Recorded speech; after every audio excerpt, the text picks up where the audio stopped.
Good day, everyone. Welcome back to Math 10C. We're looking today at lesson 2.3 from the textbook, which deals with volume. This is only going to be part 1. This is the final section in the unit 1, which is measurement. So tomorrow we're going to do part 2 of volume and be done with the unit. Have a quick day of review, and then you'll be writing your unit exam. This lesson can be found on page 19 of your unit handout, and what we are doing today is applying basic volume formulas. Once again, just to let you know, the motivation behind this lesson is not that you memorize formulas. That's not what's important. Formulas will always be given to you. The idea behind this is that you understand how to use formulas and learn how to be better at applying the math needed to use formulas. To begin with, I want to talk about what are called right prisms and right cylinders. And I don't use that phrase very often. I don't say, oh, that's a right prism or that's a right cylinder. What I call these shapes is regular solids. And I'll get back into that in a second. But these are objects that have the same width and dimensions from the bottom of the shape or the bottom of the object to the top. And if they are what I call a regular solid, and I'll show you examples in a minute, then to find the volume, you can take the area of the end of it and multiply by how long the object is. And if the end of it is sitting on the bottom, then we can call that end a base, and we can call the length of it the height. So once again, for what I call regular solids, you are allowed to take the area of the base times the height, and that will give you the volume. Now, where it says reg, those are just my links to shapes that I can pull up in my browser and show you. So don't worry about that. On the other hand, there are non-regular solids, and to find volumes of non-regular solids, we either have to use a formula that's given to us or do some complicated procedure, which is maybe even outside of what we learn about in high school mathematics. But let me show you some examples of some regular solids to begin with. This is a regular solid. Our friend from the other day, which I can call a box or a rectangular prism. And the reason why it's a regular solid is because one end of it has this shape, the other end of it has the exact same shape, and it's the same shape all the way from the bottom to the top. In other words, if I were to slice this vertically, right here where you can see that mouse image moving up and down, I would expose a shape that's the same as the shape on the end. And it wouldn't matter where I slice it. If I slice it vertically here or here or here, I'm going to get the same shape with the same dimensions everywhere. So that's what makes this a regular solid. In other words, to find the volume of it, I can find the area of the end and multiply by how long it is. Here's an example of a regular solid. It happens to be a prism that has one end as a hexagon and the other end is an identical hexagon. And when we look at it from the side, everything is perpendicular to the base. The reason why we call these right prisms is because of that fact, that the sides are perpendicular to the base. They are at 90 degrees or right angles to the base. So if you wanted to determine the volume of this, you just have to find the area of this shape, which would be a little bit of work, but you could do it. Maybe not in this class, but in other high school math classes. Find the area of that and then multiply by the length or the height of this. A cylinder is a perfect example of a regular solid. The bottom of this is a circle. The top of it is a circle that's identical. And the sides are parallel to each other. And the sides are perpendicular to the base. So if I were to slice this horizontally anywhere, I'm going to get the same shape. It's the same shape from top to bottom. So it's regular. So to find the volume, you would find the area of that end and multiply by the length of it. Here's another example of a regular solid. It's called a triangular prism. you can see the triangular shape on this end is the same as the triangular shape on this end. And since this is, see if I can tip this vertically, I think I can, yeah. Since all of the sides are parallel to each other and perpendicular to the base, you're going to have that same triangular shape no matter where you slice it. If I slice it here, here, here, I'm getting that triangular shape. Clearly, this is not a regular solid. The width of this is changing from one end to the other. If you look at one end of this, it's a circle with kind of a little bit of a dimple cut out of it. And on the other end, there's another circle. This part near the left-hand side of your screen is kind of cylindrical, but it tapers. So the shape of this changes depending on where you slice it. If I slice it here, I will get a different exposed surface than if I slice it here or here. This is not a regular solid. This looks like it might be, but when you look at it carefully, it tapers. So the end that you can see, it's a little dark, this end here is rectangular, but it is a different shape than this end. So we have some funny business going on, which means the width of this is changing when you go from the bottom to the top. This is an example of a non-regular solid. Even if we assume we fill this planter up, it is a cylinder of sorts, but the size or the width of the cylinder at the bottom is different than the size near the top, so it's not regular. A perfect example of a shape you've seen before that is not a regular solid is a pyramid.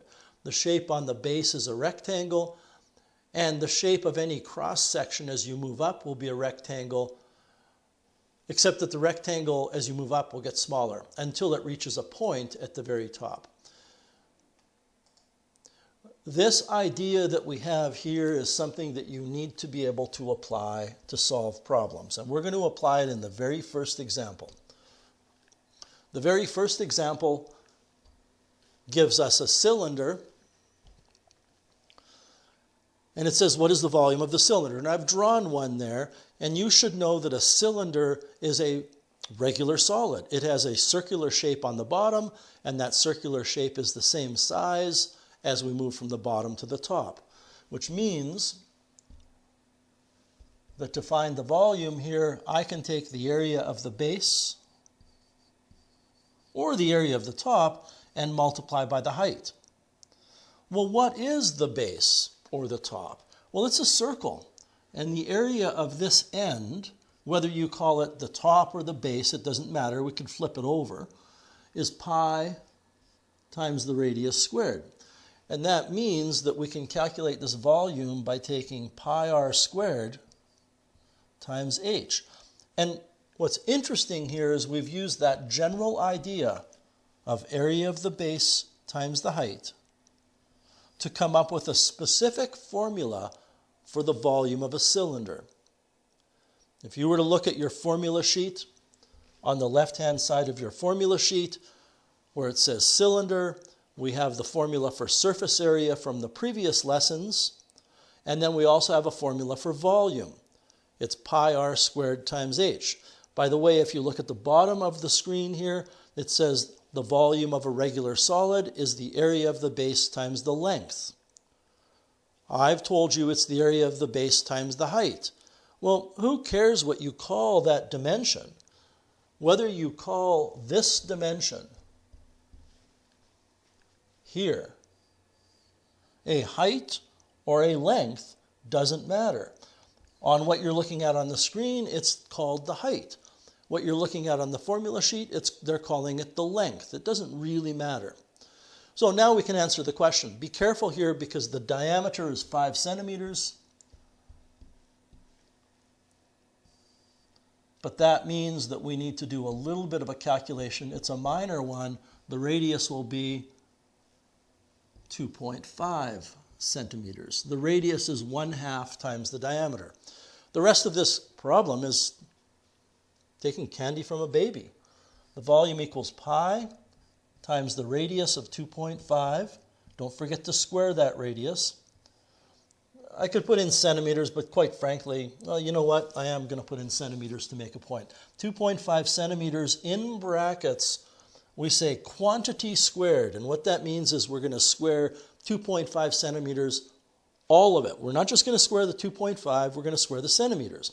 And then times the height of 12 centimeters.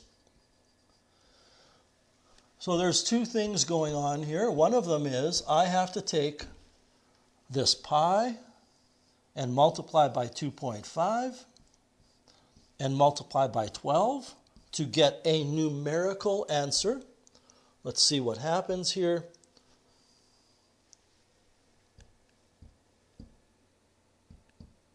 So we take pi times 2.5 squared. I should have really highlighted that squared as well. I may not have even said squared when I said times 2.5.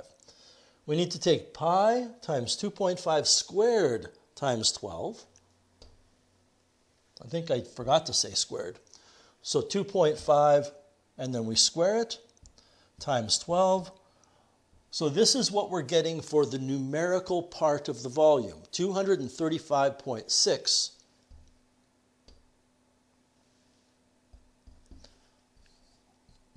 $235.6. I apologize, I put that up there and then I hid the calculator really quickly. There's my calculation. The other thing we have to look at is we have to multiply the centimeters squared multiplied by the centimeters.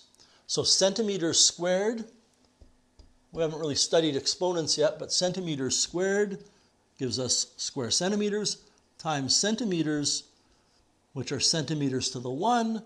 You have learned in grade 9 math that you would add those exponents, so we get centimeters cubed, which is the type of unit we want for volume. We've already talked about that 2 or 3 lessons ago. So there's the answer to example 1.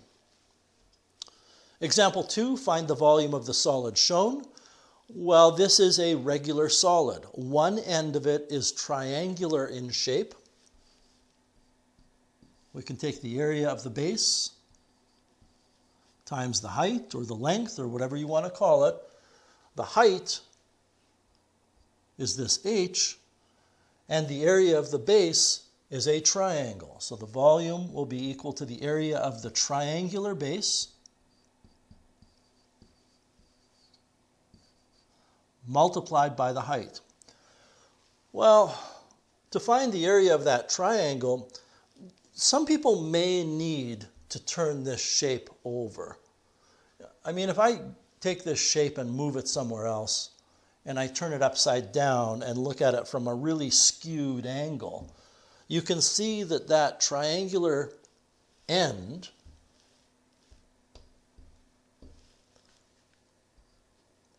has this as being the length of the base of the triangle, which is 5 centimeters. And the height of the triangle is 3 centimeters. Now, this is tricky because we're talking about a base of a triangle and a height of a triangle, and I don't want you to confuse that with the area of the base of the prism and the height of the prism. So because of that, I'm just going to calculate the area of that triangular shape on the side. And I only turned it over so you could look at it in a way that a triangle is probably drawn. So I'm going to get rid of this because it's just getting in the way. And what I'm going to do is calculate the area of this shape here. I'll highlight it for you. I'm finding the area of the end.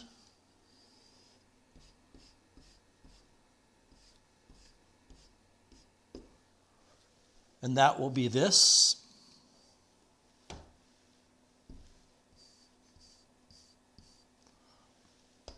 The formula for the area of a triangle is area equals 1/2 the length of the base of the triangle, which is 5, times the length of the height, which is 3. And you can grab your calculator and work out what that is, and it's going to be 7.5 square centimeters.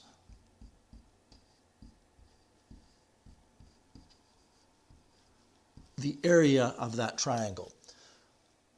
5 times 3 is 15. 15 times 1/2 is half of 15, which is 7.5. So our volume then is 7.5 square centimeters multiplied by the h in this formula is the height of the entire prism. It's not the height of the triangle. This h is this height, which is 8 centimeters. So again, you have to be able to distinguish between what I call the height of the triangle and the height of the prism. So we just finish this off and we multiply by 8 centimeters. Because we're multiplying square centimeters by centimeters to the 1, we're going to get centimeters cubed. So we just have to multiply 7.5 times 8, and my mental math is telling me that that's going to be 60 centimeters squared times centimeters to the 1 is centimeters cubed. Just double check things on the calculator. What is the area of the triangular end of this prism? Well, it's 1/2 times the base of that triangle, which is 5, times the height, which is 3. So the area of the end triangular shape is 7.5 square centimeters. That's what I got. And now I need to multiply that by 8. Yep, it's 60 cubic centimeters.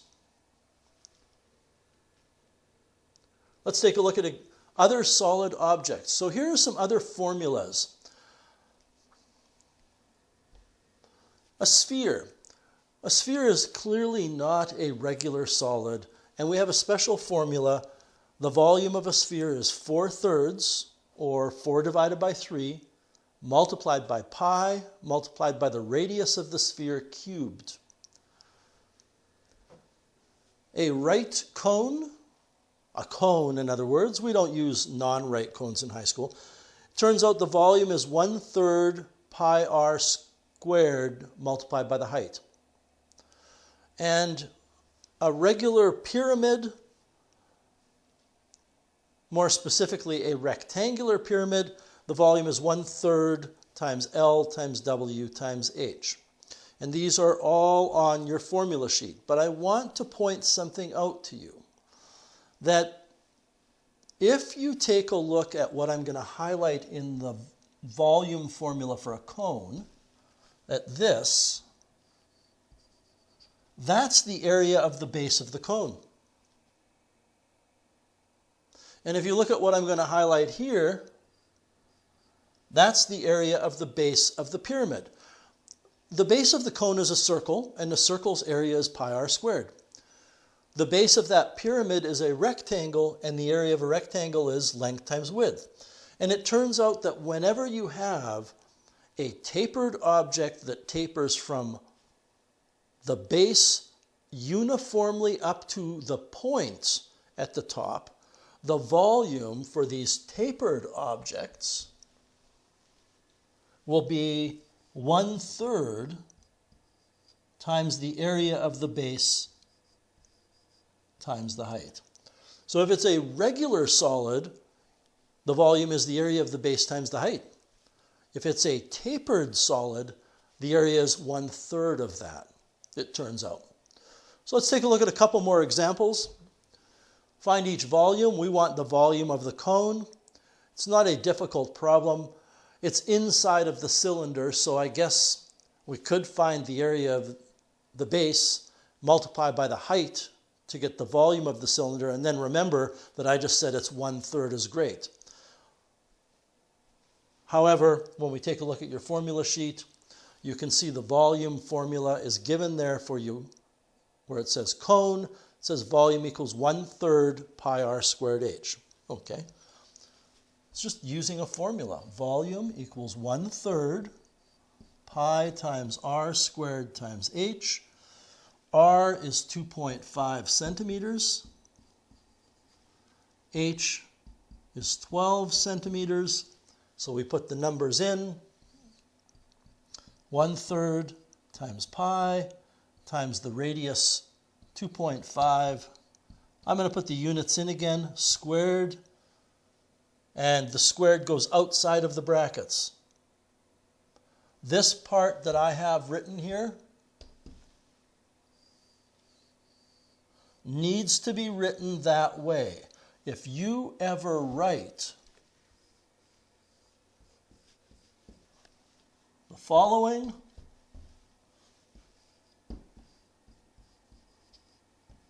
that's wrong. That is not 2.5 centimeters all squared. What that is 2.5 square centimeters. So this is incorrect, what I've written at the top of the screen. You do not want to do that. You want to have it in brackets. And then, of course, we have to multiply by the height. And the height is 12 centimeters. Of course, if you don't write in the centimeters, it doesn't matter about the brackets. But you can see we're going to get centimeters squared times centimeters to the 1, which means we're going to get a volume that will be centimeters cubed. And all that remains to get an answer here is to pick up your calculator and take 1/3. So 1/3 means 1 divided by 3. We need to multiply that by pi. Don't forget about your pi. Sometimes it just gets hidden. It gets lost and you forget about it. Times 2.5. Don't forget to square it. Times 12. So we'll just double check before we hit equals. The radius was 2.5 because the diameter was 5. The height of this cone is 12. So it's 1/3 pi times 2.5 squared times 12, which gives me about 79 cubic centimeters.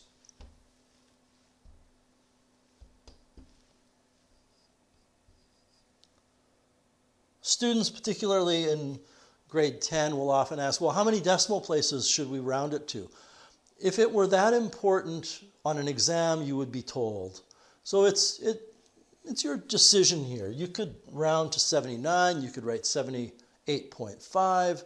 I don't think you want to do any crazy rounding like I'm going to round it to 100. But, round to the nearest whole number or to the nearest decimal, maybe 2 decimals. And that's example 1. Number 2, what is the volume of the Earth? And the diameter of the Earth is given. Well, the Earth is roughly spherical, which means it's a sphere. So we go to our formula sheet and we look for the volume of a sphere formula. And it's right at the top of the screen there. It's 4 pi r cubed over 3.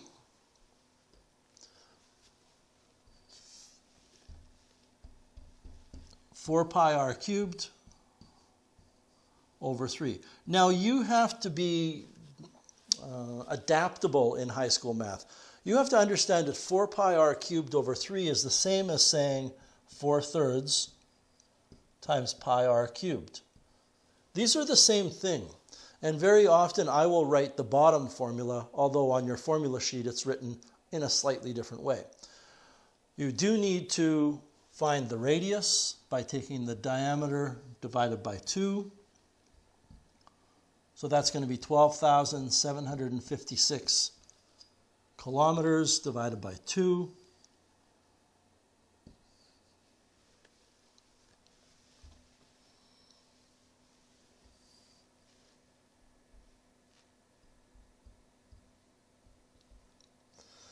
Which gives me, I'll double check that, make sure I entered it correctly.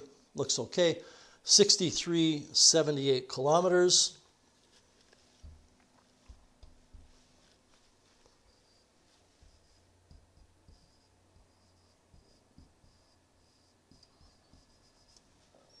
And we're going to put that in for r over here, so we get volume equals 4 divided by 3, multiplied by pi, multiplied by 6378 kilometers, in brackets cubed, whoops, cubed, not squared.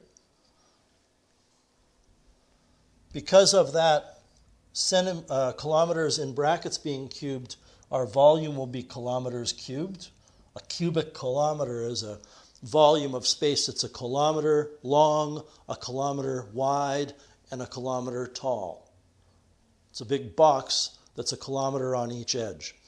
Now we can calculate what this answer is going to be. Now, if you're taking Math 10C, then I'm assuming that you're doing so because you want to go next year in grade 11 into Dash 1 or Dash 2. And you need a calculator like this. You don't actually need one to get through 10C, but I would recommend getting one, either a TI-83 or a TI-84. If you are looking at getting a calculator other than a Texas Instruments 83 or 84, you really should run it by me, because I will be able to tell you whether it's a wise decision or not. Some of these calculators you're not allowed to use on exams. Very tempting to buy this fancy calculator that does all these different things, but then you buy it and you find out you can't use it. So make sure you run it by me if it's not a TI-83 or 84. Now, some of you may not have a graphing calculator, so I'm not there with you. This is going to be a little difficult, but I'm going to show you how you would enter this on this graphing calculator. So I would enter 4 divided by 3 multiplied by pi multiplied by 6378, and there is a button on your calculator, or on this graphing calculator, and my arrow is pointing at it. I can't really put the arrow over top, but it's this little button that is above. Let me move this down a bit. It's this little button that's above the division sign. It looks like the roof of a house. And what it means is raised to. So when I hit that key, I can enter 3. Now let me show you something else before I go on.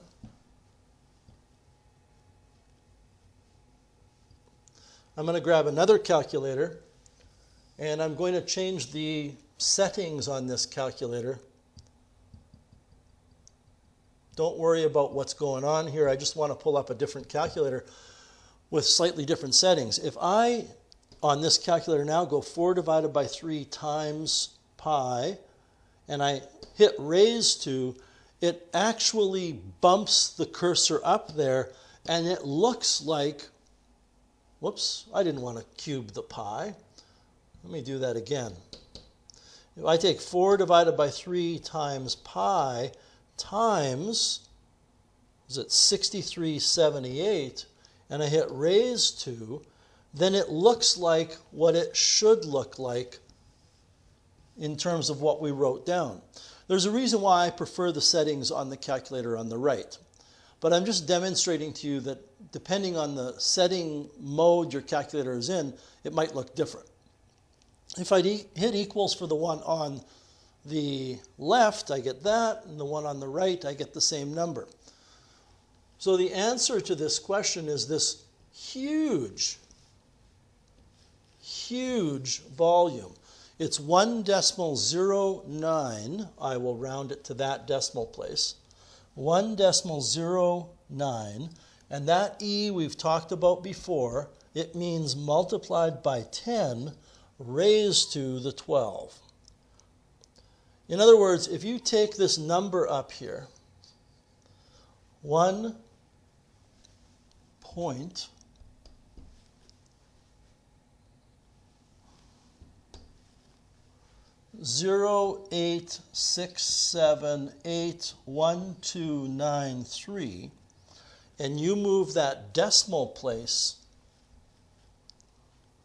12 places to the right. 1, 2, 3, 4, 5, 6, 7, 8, 9, 10, 11, 12. That will add an additional 3 zeros to the end.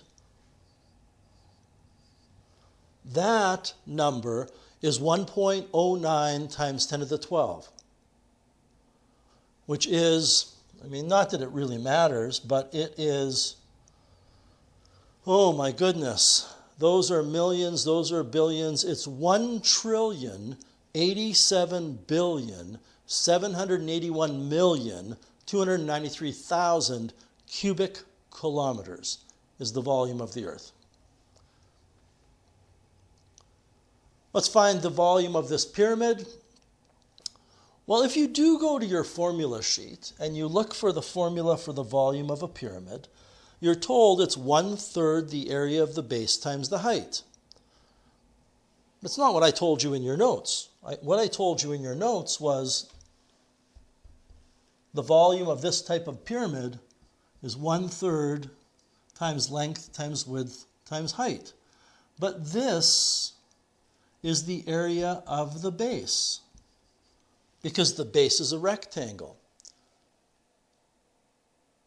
So if you do use the formula off of your formula sheet, it's 1/3 the area of the base times the height. And you go over here and you look at the base and you go, well, the base is a rectangle. Let's see, the area of the base will be the length multiplied by the width. You can use your calculator to confirm that this area is 440 centimeters squared. And then you take that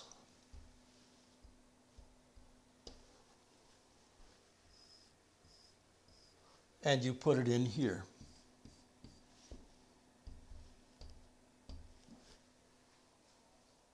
And we're going to get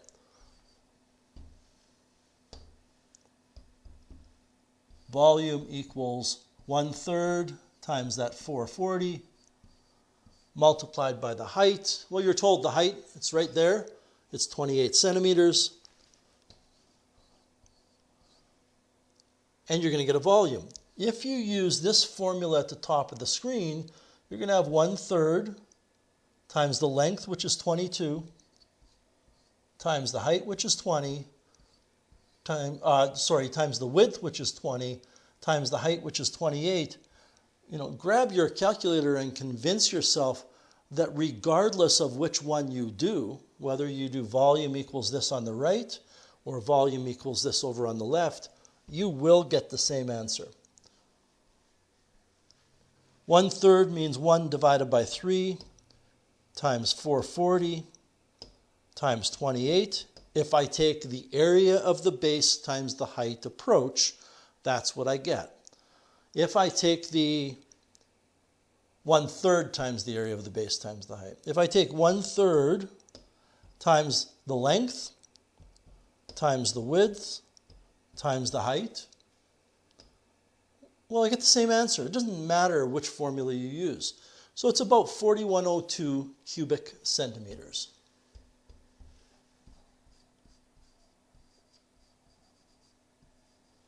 And that's the answer.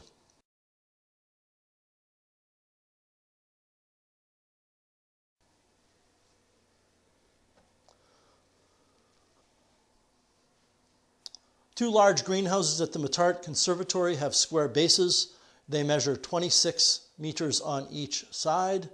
The slant height is 27.5. What is the volume of each greenhouse? Well, this may look like the same kind of question that we just did here in number 3, but it is not. There's an added layer to things. So I am going to just give myself a bit more room first. I'm going to label this as 26 meters. This is 26 meters.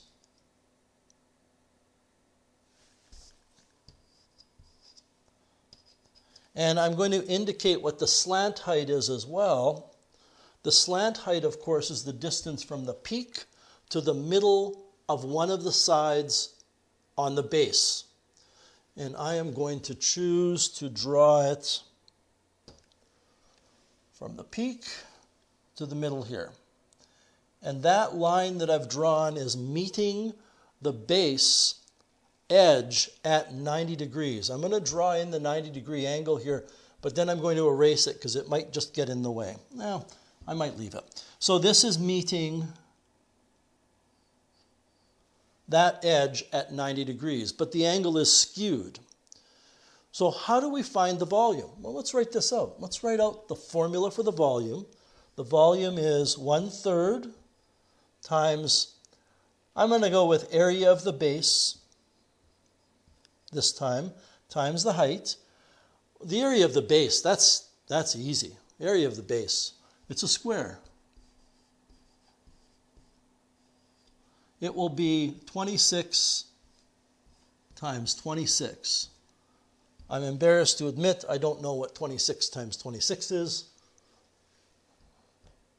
after all these years, but you know what? That probably tells you that it's not important. 676. So this area of the base is 676. I just want to move that back. There we go.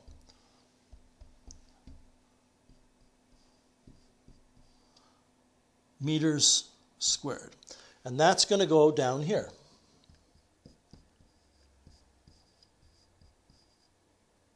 I'm going to leave the units out. And we have to multiply by the height. But the height, this really need to think about this, everybody. The height of the pyramid is not that slant height, which was what, 27.5? Yeah. So that slant height is the height of that side triangle, but that slant height is not the height of the pyramid. Let me put this in first. 27.5 meters.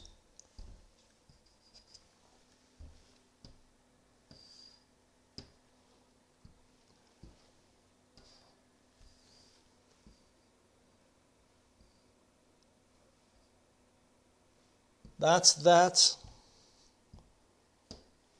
distance. The height is the distance from the peak to the base inside of this pyramid. So it's the distance from here down to dead center inside of the pyramid. Well, we can find that because I can create a right angle triangle in here. I can create a right angle triangle in here. Just got to grab this. Come on. Well, it's good enough. I have a right angle triangle that's inside of this pyramid.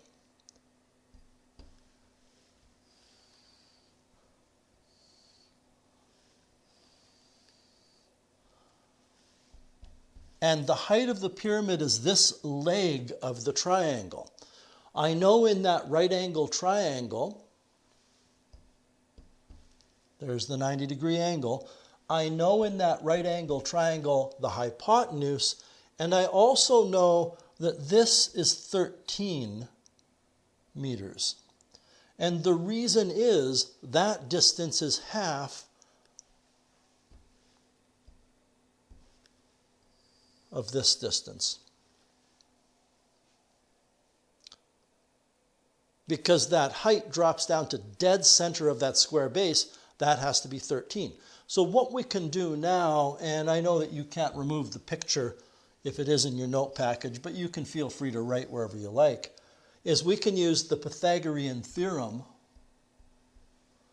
and say the hypotenuse squared equals the other side squared plus the other side squared. Now, you know, this h that I have here that I'm just going to highlight, this h does not stand for hypotenuse. It stands for the height. The hypotenuse is the 27.5. So what we are going to have to do to solve this is take 27.5 squared minus 13 squared, and that will give us h squared. Then we can take the square root of that. So let's work this out.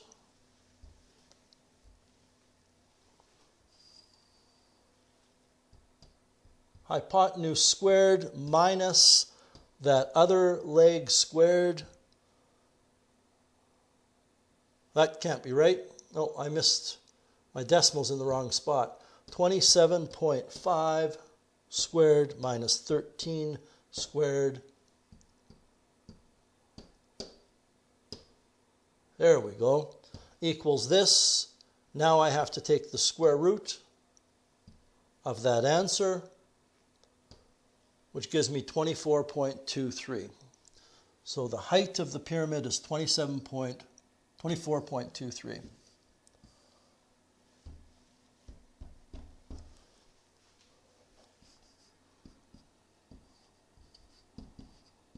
Which we can put here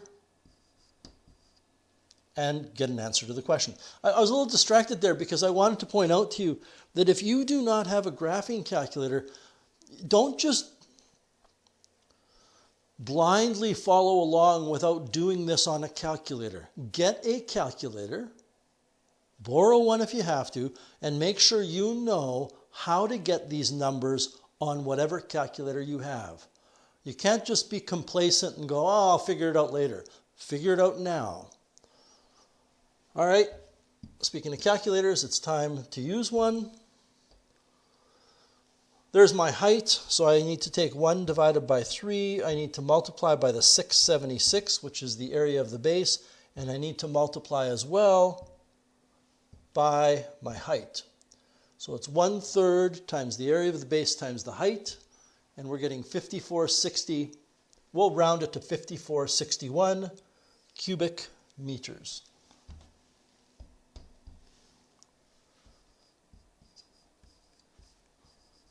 By the way, that 676 was an area which was square centimeters, so that's why we're getting cubic centimeters. The 676 is centimeters or meters squared, and the 24.2 is also meters squared, so you multiply them together and get meters cubed.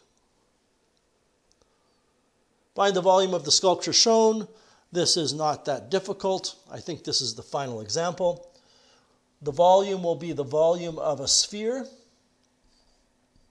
which is 4/3 pi r cubed. The radius of this sphere,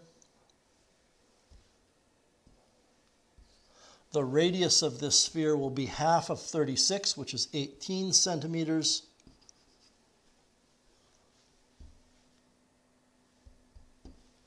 The radius of the cone on the bottom is half of 10, which is 5 centimeters. The height of the cone is 6. So the volume will be the volume of the sphere plus the volume of the cone. Take a minute, pause the video if you need to, and make sure you understand where this 4/3 pi r cubed is coming from and where the 1/3 pi r squared h is coming from. On your formula sheet, volume of a sphere is 4/3 pi r cubed. Volume of a cone is 1/3 pi r squared h. The kind of math is done. Now we just have to do the calculation. 4/3 times pi times 18 cubed plus 1/3 times pi times 5 squared times 6. Again, don't be complacent. Don't just sit there and copy this down. Look at where the numbers are coming from. Look at the fact that the 18 goes in for r in the first part of the formula, and the 5 goes in for r in the second part, and of course h is the height of the cone. I'm not going to do this in pieces. I'm going to just calculate this. 4 divided by 3 times pi multiplied by 18 cubed. By the way, if you're not using a graphing calculator, there's a pretty good likelihood that you actually have a cubed key on your calculator. So 4/3 times pi times 18 cubed, that's 4/3 pi r cubed, plus we need to add 1/3, 1 divided by 3 times pi times 5 squared times 6. So I want to double check everything before I hit enter. 4/3 pi r cubed plus 1/3 pi r squared h. Looks good to me. We're getting about 24,586 cubic centimeters.